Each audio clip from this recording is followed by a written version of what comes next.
Welcome back to my channel. So for today's video is all about a unboxing thing. Oh my god, so take two. For today's video is all about unboxing this iPad Pro, which I got for Christmas. And medyo kinakabahan ako kasi hindi ako marunong mag-unboxing.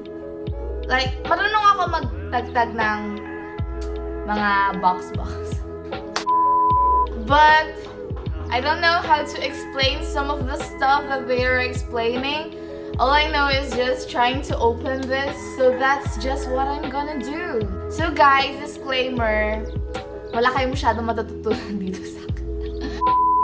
But come and join me guys while unboxing this iPad Pro and some of this item like Apple Pencil and also this case.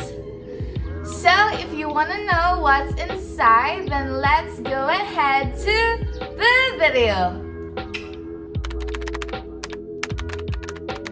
The first thing that I will be opening is this one, this iPad Pro. Satisfied talaga ako sa mga ganito pagbukas nito. See? This one. Sana lang lagi ako may bagong gadget. Joke. Naiipon na yung mga gadget ko. So, sobrang ingat ko guys sa gamit. Nag-iipon na siya. Dumadami na siya mga bebe ko. Yeah. So, this one, I think it's 66 gig. It's 64 gig. I'm not sure. Because here in the Philippines, kapag 64 gig, it's 64,000 plus. Pero pag may Wi-Fi and also data, it's 73,000 plus, and I'm guessing that it's 64 gig, this one. So here it is, my iPad Pro.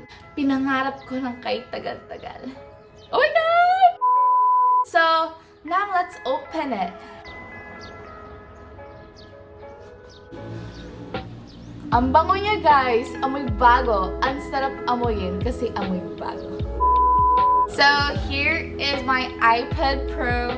Akala ko guys, masyadong malaki yung 11-inch. So, ina-expect ko mga 10-inch bibigay sa akin. But, shock ako kasi ang liit lang pala talaga ng 11-inch. So, tamang-tama lang talaga siya. It's not too big and it's not too small.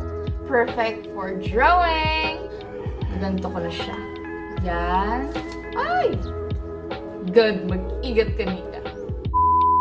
So, here what it actually looks in the box.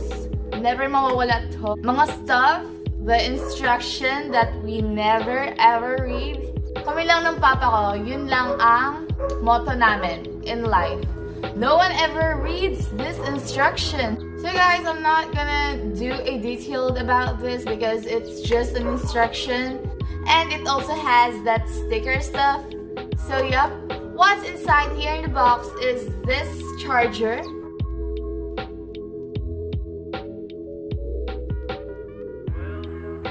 Iba na siya, guys.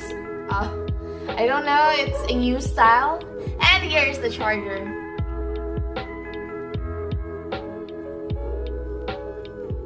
So, yeah, let's go and head to the iPad Pro. So, guys, I'm just gonna try to open it. The satisfying thing. Oh! Masarap talaga sa feeling nito, super.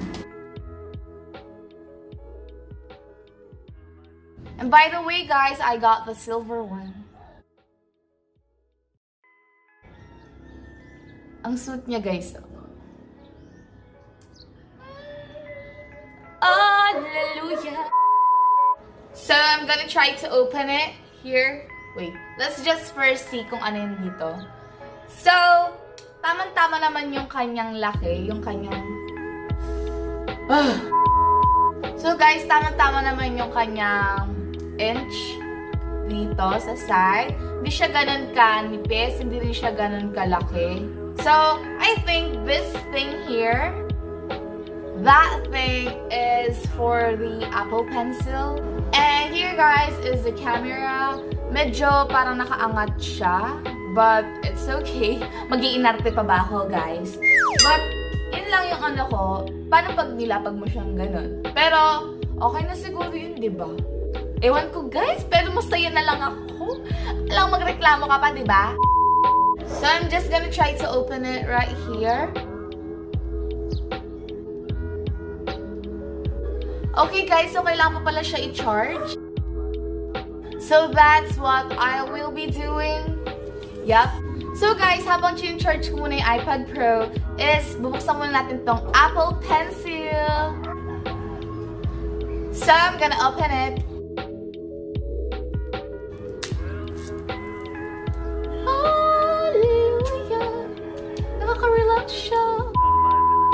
I think this one is the second generation. Wala akong alam guys. Basta alam ko is gusto ko ng iPad. And here it is. Meron na naman siya yung instruction stuff here. Titingnan na natin siya.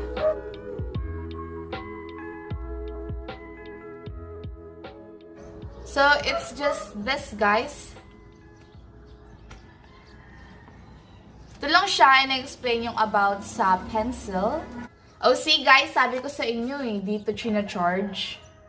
Kasi ang pagkakaalam ko dati, di ba ito yung pencil, dito siya i-charge, yung pang isasaksak siya doon. So, ang dami nagreklamo nun, and sabi ng mga tao, hindi daw masyado maganda yung pagkakaisip na ganun. So, ang ginawa nila, sa gilid na lang nila nilagay. Sa gilid na lang nila nilagay dito na. So, I think that maganda yung inisip nila na yon. Yup. So, here's just some stuff. I'm not gonna read. Manood na lang ako sa YouTube. Diba? Diba? That's just that. Yun lang yung guys, yung itsura nun. And in here guys is this Apple Pencil. I'm gonna open it. So, yun siya guys, yung itsura niya. I'm just gonna try to open it right now. Super ganda niyang gamitin. Nakaka-relax siya, guys.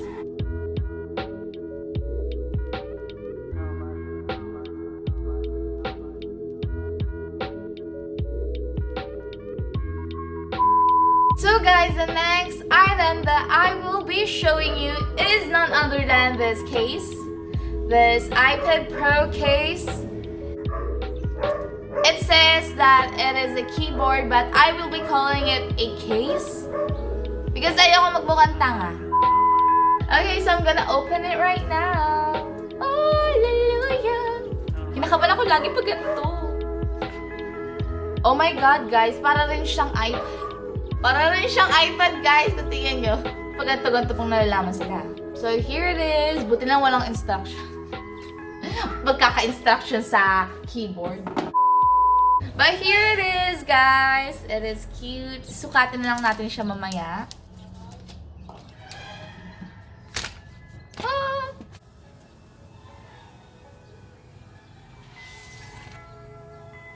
Oh my God, may instruction din pala siya, guys. Okay, nagmukha kang ewan doon kanina, Nika. Okay, so here it is again. So, challenge sila, ha? So, here it is, guys. What it actually looks like. Super duper cute niya. And I'm excited to open my iPad Pro. I will call her. Gusto ko her. Gusto ko babae siya. So, I will call her Silva. Silva, kasi silver siya, kaya siya si Silva. This keyboard here in the Philippines is 12,000 plus. And this pencil right here is almost 8,000. Ano siya? 7,990 pesos. So, dagdagan mo lang ng 10 para maging 8K, para makita mo na kung gaano kamahal ang binili. Hi guys, I am back and I already have my iPad Pro and it is fine now. It is already working. So here guys, na-charge ko na siya. And I'm just gonna try to open it. So here it is right now. And guys, it is 64 gig. And I really love it so much. And I already tried the camera and I really like it. Here it is guys, the camera. So malaki kung gagamitin mo siya, diba? And yeah, I actually want to download a app but it needs a credit card and Medyo nagka-problema lang kasi yung credit card ko is hindi pwede dun sa Apple stuff. Basta hindi siya pwede sa Apple. So, hindi ko alam eh. Kaya, kailangan ko pa pumuntang Manila. Kala ko magdodrawing na ako eh. Pero okay lang yan. So, here, I am not actually gonna explain much right here. Yeah. So, here guys, it is the Apple Pencil. You will just try to put it here. See? So, didikit na siya dyan. Let's try it again. See? Yan. And here is the keyboard. So, halos lahat sila magnet talaga. Gagawin ko is lalagay ko siya dito, diba? Tapos, gaganon ko. Yan. So, pwede mo siya ilagay dito. Pwede mo rin naman siya ilagay dito. Dito. Kasi dalawa yun eh. Yung isa mas mataas, yung isa mas mababa. So, pwede mo dito. Then, pwede mo naman ganito na lang, guys. Ganyan lang. I am so happy and I really hope that you like this video. If you like this video, please give it a thumbs up and also please subscribe to my channel and also click that notification bell so you won't miss a video that I am posting every week. And I'll see you guys on my next video. Bye bye! At least down to the sun goes down.